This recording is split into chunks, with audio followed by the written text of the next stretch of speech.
Perkenalkan, nama saya Kamelia, jurusan Manajemen kelas AB reguler. Di sini saya akan membawakan materi teori pengambilan keputusan tentang karakteristik dan manajemen keputusan. Karakteristik adalah sesuatu yang tumbuh sejalan dengan waktu dan membentuk sikap seseorang yang selanjutnya memberi pengaruh pada keputusan yang akan dibuat ke depannya. Karakteristik yang dimiliki oleh seseorang mampu memberi pengaruh besar bagi setiap pembuat keputusan yang dibuat. Suatu keputusan akan menjadi lebih memiliki mutu dan sesuai dengan harapan jika keputusan tersebut dibuat dengan memahami karakteristik seseorang. Karena inti dari ilmu manajemen adalah mampu membuat dan memberikan keputusan yang bersifat aspiratif atau memuaskan banyak orang. Pengambilan keputusan. Pengambilan keputusan merupakan suatu tindakan yang menentukan hasil dalam memecahkan masalah dengan memilih suatu jalur tindakan di antara beberapa alternatif yang ada, melalui suatu proses mental dan berpikir logis, dan juga mempertimbangkan semua pilihan alternatif yang ada yang mempunyai pengaruh negatif maupun positif. Tujuannya untuk pertama, pencapaian tujuan organisasi secara lancar, mudah, dan efisien. Kedua, pemecahan masalah atas kendala yang dihadapi organisasi. Yang ketiga, ada karakteristik pengambil keputusan dan pengaruhnya bagi perusahaan. Pertama, ada karakteristik yang takut pada risiko atau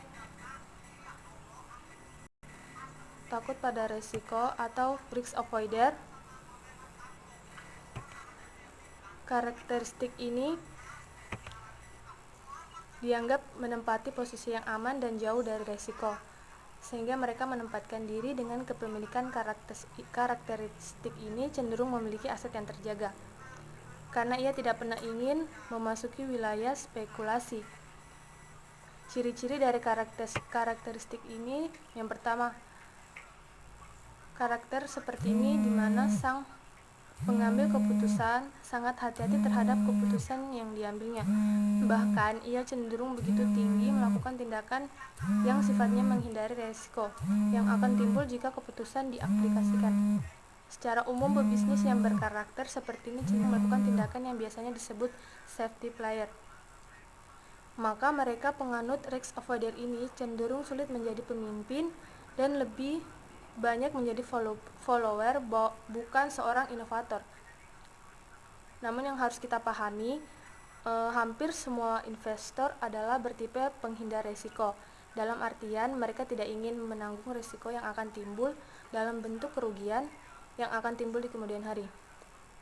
Bagaimanapun, investasi selalu dilihat sebagai bentuk usaha mencari keuntungan dalam bentuk finansial di kemudian hari terhadap sejumlah dana yang telah ditanamkan pada saat ini. Ciri utama bagi penghindar risiko, utilitasnya atau kepuasan yang dicapai akan menurun dengan cepat begitu saja apabila kerugian yang diderita semakin membesar atau meningkat. Sedangkan utilitas untuk jumlah yang positif tidak tumbuh secepat perolehan uang. Oleh karena itu, penghindar risiko ini dinyatakan dengan premi risiko yang positif. Investor yang memiliki karakteristik ini umumnya lebih menanamkan dananya di obligasi, tidak pada saham. Mereka yang memiliki karakter seperti ini cenderung di tahap awal menjauh dari risiko dan berusaha keras dekat dengan keuntungan, atau selalu berada pada posisi return on investment. Namun, karena bersangkutan selalu berusaha menjauh dari risiko, maka ini telah membawa persoalan pada penempatan diri karakteristik yang tidak terbiasa menghadapi risiko. Sehingga selanjutnya pada periode-periode ke depan, jika ia tidak melakukan perbaikan dan mengisi diri dengan berbagai pengalaman yang berarti cenderung akan menempatkan ia sebagai pihak yang lemah pada kemampuan pengambilan keputusan. Dan ini berakibat pada kondisi jangka panjang yang bersangkutan tidak mampu menyelesaikan masalah, sehingga menyebabkan ia memiliki banyak masalah dan bahkan cenderung dalam masalah tersebut perolehan keuntungan yang ia miliki akan terjadi penurunan. Apalagi jika diikuti dengan pertambahan usia, karena semakin bertambahnya usia seseorang, penurunan fisik dan psikologis telah mempengaruhi kemampuan seseorang dalam mengambil keputusan yang dilakukannya. Yang kedua ada karakteristik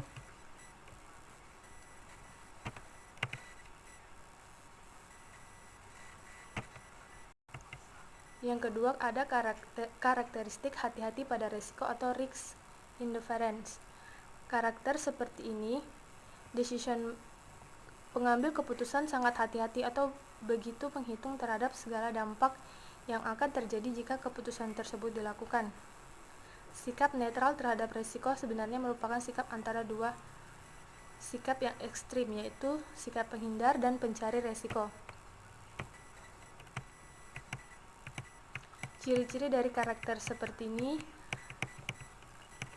pertama adalah seseorang yang mengambil keputusan dengan sikap netral terhadap risiko ialah mereka yang menilai uang seperti apa yang tercantum, tidak akan membeli asuransi, sebab nilai premi akan lebih tinggi dari nilai harapan yang hilang. Namun bagi mereka yang menganut karakter seperti ini dengan cenderung kehati-hatian yang begitu tinggi, maka biasanya setelah keputusan tersebut diambil, tidak akan mengubahnya begitu saja. Bagi kalangan bisnis, karakter seperti ini disebut dengan tipe peragu. Setiap tindakan yang mereka lakukan cenderung selalu berusaha menjaga image di mata publik. Kadangkala, sikap ini telah menyebabkan publik melihat yang bersangkutan berusaha menempatkan konsep pencitraan yang stabil. Setiap keputusan yang dibuat dilakukan dengan analisa yang mendalam serta memikirkan dampaknya ke depan, termasuk dampak dari segi internal dan eksternal, sehingga keputusan yang dilakukan bisa dikatakan bijaksana, namun lambat atau terlalu lama untuk diputuskan. Pada umumnya, sikap netral terhadap risiko hanya benar pada suatu jumlah uang dalam batas tertentu. Ini terbukti dengan adanya perusahaan-perusahaan besar tanpa memiliki asuransi kerusakan. Yang ketiga, ada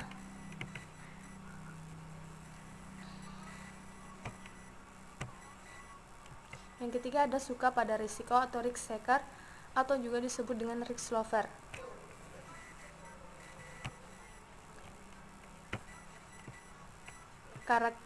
Karakteristik ini adalah tipe begitu suka pada risiko karena anggapannya semakin tinggi risiko yang ia ambil, maka semakin tinggi pula tingkat keuntungan yang ia akan dapatkan.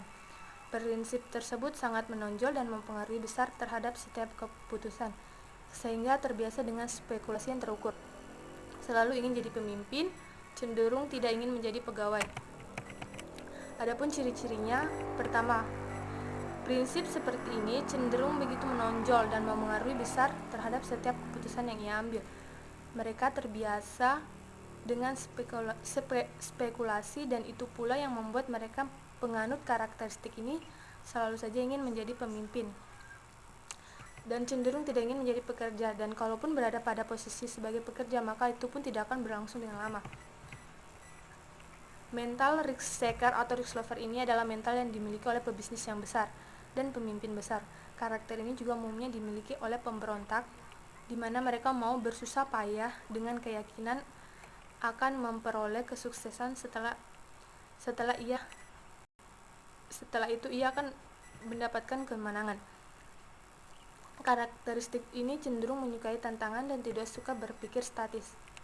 Dalam melaksanakan pekerjaannya sangat menghargai proses, karena proses baginya adalah sebuah pengayaan dalam membentuk keyakinan secara lebih baik. Beberapa manajer yang menyukai tantangan telah menjadikan proses dan dari pengalaman-pengalaman yang lalu sebagai referensi atau rujukan dari setiap pengambil keputusan yang akan diambil. Dan mereka yang tidak mau menghargai proses atau berpikir secara instan cenderung sulit untuk sukses, karena kesuksesan adalah sebuah proses. Selalu bersikap menyelesaikan masalah dan tidak pernah mengesampingkan masalah, apalagi menimbun masalah. Menimbun masalah baginya ibarat menciptakan bom waktu yang di kemudian hari suatu saat akan meledak. Sikap pencari resiko ditemui dalam kejadian di mana terdapat suatu tingkat aspirasi yang amat penting. Pencari resiko sering disebut self-insure, artinya mengasuransikan dirinya sendiri, percaya bahwa resiko lebih superior dibandingkan dengan jumlah uang yang hilang untuk membeli polis.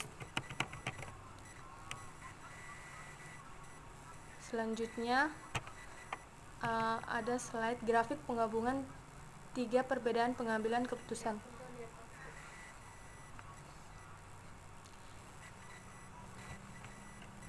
Dari gambar terlihat bagaimana perubahan dan pergerakan pada 3 karakteristik pengambil keputusan ini. Bisa dilihat risk taker akan terus naik ke atas, risk avoider terus bergerak turun ke bawah. Nah, jika ingin naik harus berani merubah sikap tegas dan berani mengambil resiko pada saat sulit. Dapat dilihat bahwa risk avoider karena sifatnya penghindar resiko, maka kurvanya akan selalu berada di sebelah kiri atas garis netral atau garis titik-titik. Utilitas berbentuk cekung. Risk avoider ini di tahap awal menjauh dari resiko dan selalu berusaha keras dengan keuntungan atau return on investment. Namun karena selalu menjauh dari resiko, maka dalam jangka panjang membawa persoalan pada penempaan diri yang tidak terbiasa dengan menghadapi resiko. Jika tidak memperbaiki, belajar dari pengalaman, akan cenderung menempatkan dirinya sebagai pihak yang lemah dalam mengambil resiko. Akibat dalam jangka panjang, kurang kepemilikan kompetensi jika menghadapi masalah yang banyak. Kalau risk indifference ini dia bersikap netral. Ini selanjutnya dari risk lover, garis pergerakan. Seeker lovers ini awalnya berada pada di posisi bawah, namun secara perlahan bangkit ke atas. Ini bisa dicontohkan seorang pengusaha yang memulai usaha dari bawah, kemudian menghadapi berbagai masalah seperti sumber daya manusia, MSDM, pemasaran, penjualan yang menurun, atau bahkan modal. Namun dengan susah payah dan belajar dari pengalaman baik dirinya maupun dari orang lain, dia mulai memahami, berusaha dengan baik, dan bisa mengatasi masalah. Dari fenomena dunia bisnis yang bertipe risk taker selalu dekat dengan risiko. Ketika risiko sudah bisa dikendalikan dan maka ia akan terus naik untuk terus memperkecil risiko dan memperbesar keuntungan dari investasi yang ia tanamkan. Slide selanjutnya ada tipe pengambil keputusan. Tipe adalah bagian dari seseorang yang terbentuk oleh berbagai latar belakang seperti kepribadian, intuisi, inteligensi, konsistensi, kompetensi, skill, dan lain sebagainya. Pengambil keputusan dalam memutuskan suatu keputusan dipengaruhi oleh berbagai jenis tipe. Eric Fromm membedakan 5 tipe. Yang pertama ada tipe ketergantungan, yang kedua ada tipe eksploitatif, yang ketiga adalah tipe tabungan, yang keempat tipe pemasaran, yang kelima ada tipe produktif. Yang pertama tipe ketergantungan. Tipe ketergantungan tidak mempunyai pendirian tegas. Nah, tipe ini seseorang pengambil keputusan memiliki sifat yang kurang percaya diri dan setiap ada masalah melibatkan orang lain dalam mencari solusi. Sehingga dengan begitu jika suatu keputusan yang dibuat kurang tepat atau bahkan salah, maka kesalahan itu harus ditanggung. Maka kesalahan itu tidak harus ditanggung oleh dirinya sendiri. Dia maunya tuh kesalahan ini ditangguhkan oleh orang lain juga. Bahkan pada tipe ini keputusan yang sudah ia buat bisa berubah total pada saat ada masukan dari orang lain yang mampu mempengaruhinya, sehingga terjadilah perubahan keputusan. Yang kedua ada tipe eksploitatif, yaitu tipe yang dalam mengambil keputusan akan mengeksploitasikan orang lain atau memanfaatkan orang lain atau bawahannya untuk kepentingan diri sendiri. Pada tipe ini, kejadian yang sering terjadi pada diri pengambil keputusan ini, ia cenderung kurang paham masalah secara detail, namun meminta pendapat orang lain dan masukan dari banyak pihak, khususnya mereka yang berada di bawah lini kekuasaannya, sehingga pendapat dari pihak tersebut selanjutnya diambil dan dinyatakan bahwa itu pendapat dari dirinya atau pemikiran dari dirinya. Artinya ia mengeksploitasi orang lain atau bawahannya untuk kepentingan diri sendiri. Yang ketiga adalah tipe tabungan. Pada tipe ini seorang pengambil keputusan berpikir dan bersikap picik dan memiliki sikap egois yang tinggi. Ini terlihat pada saat dia selalu berusaha meningkatkan kompetensi dan kemampuan yang dimiliki, serta tidak ingin membagi kemampuan itu kepada orang lain. Nah, pada tipe ini, ide dari orang lain akan dia kumpulkan dan selanjutnya kemudian akan dia gunakan, dan dia mengakui bahwa itu keputusan dari dirinya. Tapi dia tidak ingin membagikan keputusan itu kepada orang lain. Yang keempat ada tipe pemasaran.